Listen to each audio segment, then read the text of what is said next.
Bonjour et bienvenue dans le monde de notre vie intérieure. Nous parlons aujourd'hui de la mort.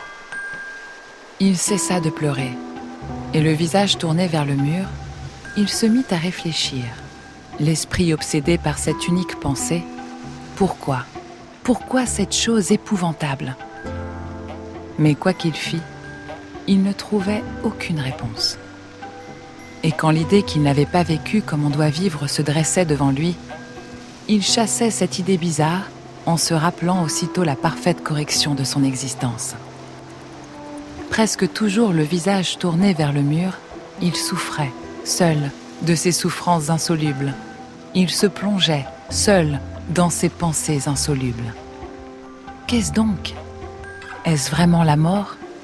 Et la voix intérieure répondait « Oui, c'est la mort. Mais pourquoi ces souffrances ?» Et la voix intérieure répondait « Comme ça, pour rien. » Tolstoï, La mort d'Ivan Ilitch. Comme tous les êtres vivants, nous allons mourir un jour. Mais à la différence des autres êtres vivants, nous en sommes conscients. Ce qui fait dire à Woody Allen « Depuis que les humains se savent mortels, ils ont du mal à être tout à fait décontractés. » Alors, pour nous décontracter justement, nous nous efforçons de ne pas trop y penser. L'homme est adossé à sa mort, comme le causeur à la cheminée, écrit Paul Valéry. Mais la mort, parfois, nous tire par la manche. Nous sommes impliqués par la disparition d'une connaissance ou d'une célébrité. Nous sommes en présence du corps sans vie d'un ami, près d'un cercueil, à côté d'une tombe.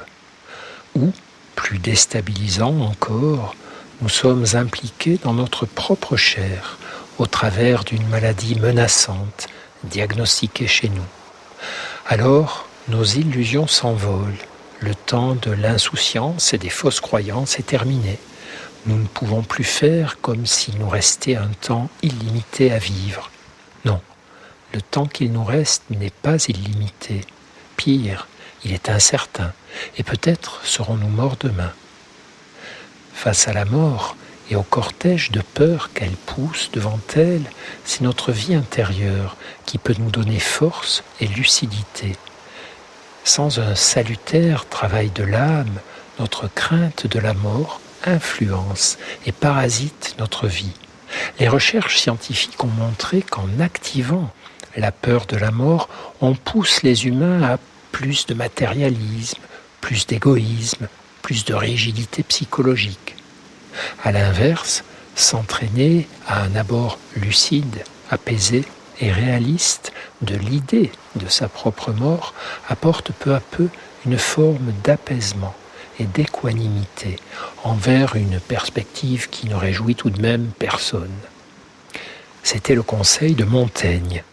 Ôtons-lui l'étrangeté, pratiquons-la, accoutumons-la, n'ayons rien si souvent en tête que la mort.